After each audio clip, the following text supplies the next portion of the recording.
Coucou, alors je vous présente le dernier album que j'ai fait, donc pour une naissance fille. Donc j'ai récupéré deux grands morceaux de carton, vous allez voir comment ils sont pliés. Et donc du coup ensuite j'ai décoré avec tout ce que j'avais, donc beaucoup de matériel action et autres. Voilà, alors pour la couverture, donc là j'ai collé un petit papillon, deux petits boutons, ici un plus grand, ici un petit panneau bienvenue en bois que j'ai embossé et ancré. D'abord ancré, ensuite embossé, des plumes, des pièges à rêve, des fleurs, voilà, un petit peu de tout sur un petit fond parce que sinon il y avait trop de décor avec ce papier là. Ici j'ai mis deux attaches parisiennes, une petite cordelette. Alors les tranches sont juste recouvertes de papier qui sont foilés.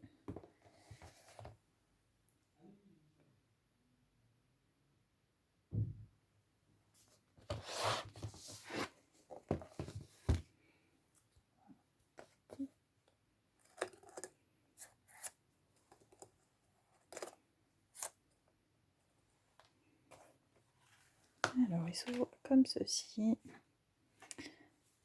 Alors, la première page.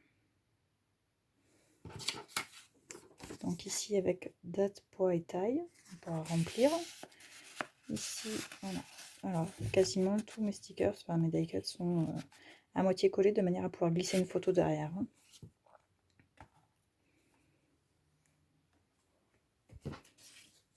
Alors ici, un petit mouton qui fait la fête. Sur un papier qui est foilé, le même que sur les tranches. Hop.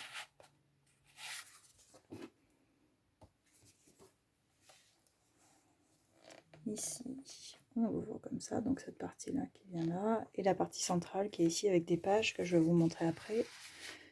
Hop, là, et une petite bandelette spéciale. Alors, ici, alors ça c'est des papillons en 3D que j'avais pris sur un truc à Lidl, je crois. Avec une petite attache parisienne, j'ai fait une petite ceinture.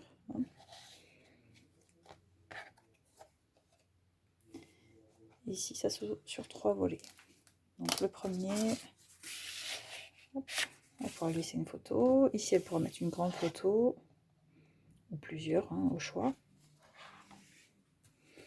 Ici, j'ai fait donc du coup une petite pochette, une demi-pochette avec un petit tampon moment bonheur, un petit hérisson, une petite carte qui est foilée, je ne sais pas si vous voyez, ça brille, voilà, même sur le papillon.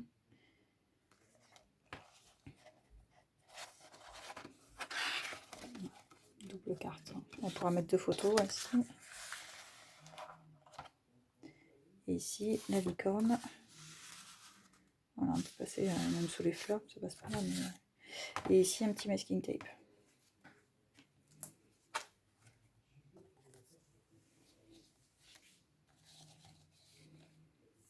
Alors ensuite, donc la première page, on l'a vu. Ici, j'ai juste mis des coins qui sont pas entièrement collés, les deux, pareil. Voilà. Elle pourra mettre soit une grande photo, soit plusieurs photos. Ici, j'ai fait une pochette, pardon, point central. Hop.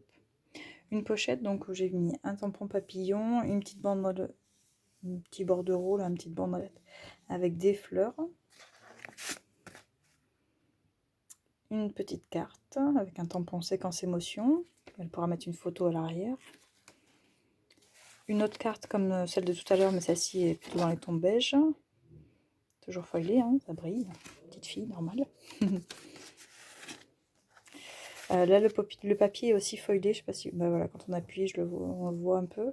Les papillons ressortent un petit peu en brillant.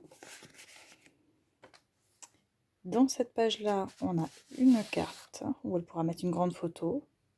Alors, juste avec un petit tampon bébé. De chaque côté, de couleurs différentes. Voilà, et un petit nœud avec un rivet. On tourne. Ici, on a juste un petit papillon. Alors, encore un système de ceinture avec un die cut dessus fleuri.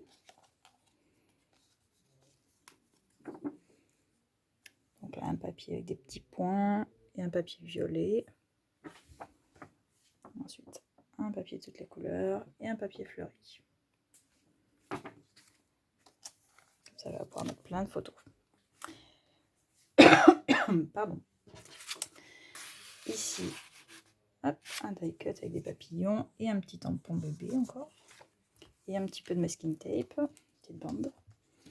Alors ici, donc j'ai fait une page, pardon, je passe devant. Alors un petit bout déjà, et hop, double page pour photo. Et là, elle pourra mettre soit une grande, soit deux photos, et une autre ici, une autre ici.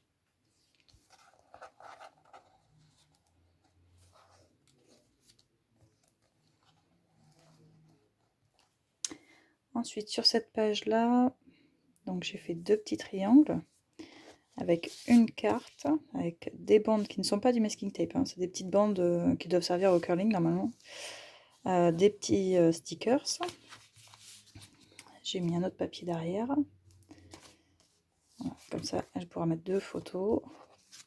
Et donc cette carte-là, évidemment, tient fermée ces deux pages. Et ici, elle pourra mettre une photo qui passe derrière aussi. Et là, elle pourra mettre aussi des petites photos ou des plus longues, la verticale.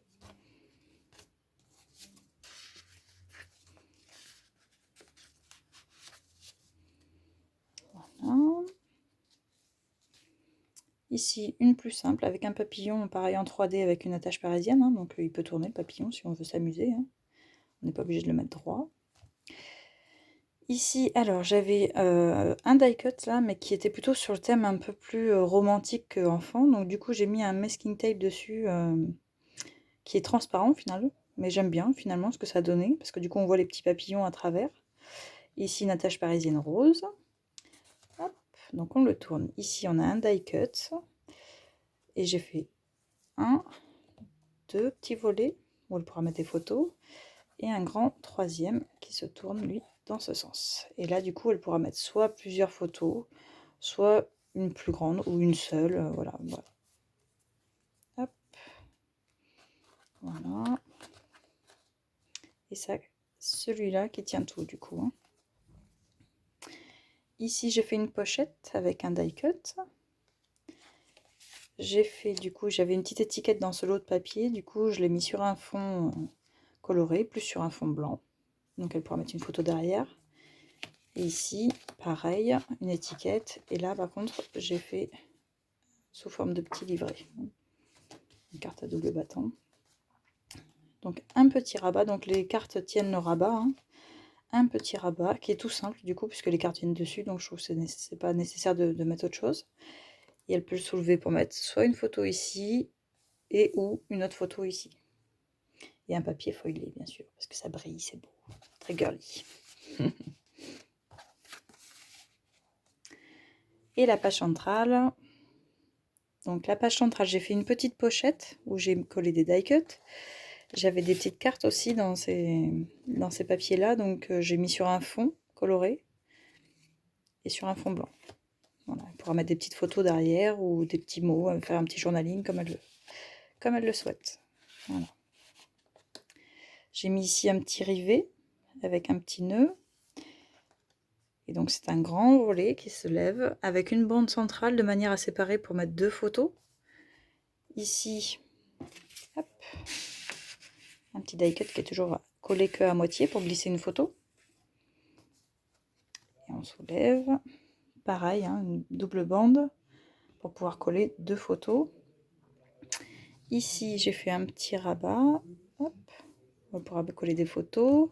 J'ai fait deux petits pieds avec une perfo. Et alors la cascade interactive, je l'ai un petit peu loupée. J'ai essayé de la rattraper comme j'ai pu. Petit problème de concentration et de fatigue, je dirais. Donc le papier que j'aime beaucoup, qui est très sympa, je trouve. Voilà, donc je vais faire comme ça. De toute façon, j'ai qu'une main pour filmer. Donc voilà. Hop, ah bah ça va. Je m'en sors quand même. Voilà. Alors là, ça bute avec le double papier que j'ai mis dessus. Bon, ça marche quand même. Voilà. Donc on rabat, ça fait un système de... On dirait comme un cartable un petit peu, ou une grande enveloppe. J'aimais bien le principe. Voilà, donc c'était en fait deux morceaux de carton que j'ai récupérés. On le voit un petit peu ici en fait. Deux morceaux de carton de cette taille-là, avec déjà la bande, la tranche en fait. Et là aussi pareil, que j'ai collé ensemble en fait. Tout simplement. Parce qu'avec le confinement, on a été obligé de s'adapter. Voilà, j'espère que ça vous aura donné des idées.